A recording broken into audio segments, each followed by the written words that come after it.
ഒക്കെ പറയും. എനിക്ക് ഒരുപാട് പ്രാവശ്യം സംഭവിച്ചിട്ടുണ്ട്. മകളെ വാ കഴിക്കാൻ നിങ്ങൾ തരാം.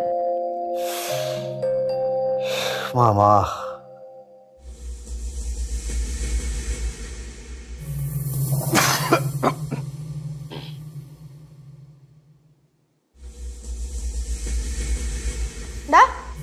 രാവിലെ തന്നെ എവിടെ പോയതാ?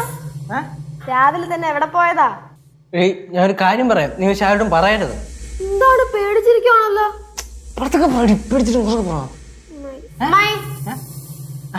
എന്നാണ് ഒപ്പിച്ച് വന്നിരിക്കണ? ആരോടും പറയല്ലെന്നൊക്കെ പറയണ. എന്നെ അമ്മായി, ഞാനേ ഒന്നും പറയണ്ട, എൻ്റെ ഒരു കൂട്ടുകാരൻ എന്നെ വിളിച്ചായിരുന്നു. ഞാൻ അവന്റെ അടുത്ത് വരെ പോയതാണ് ഇപ്പം. ഈ അവൻ വിളിച്ചെന്തിനെന്നറിയോ? ഓജോ ബോർഡ് കളിക്കും. ഓ അവൻ 2 ദിവസമായിട്ട് കളിച്ചിട്ട്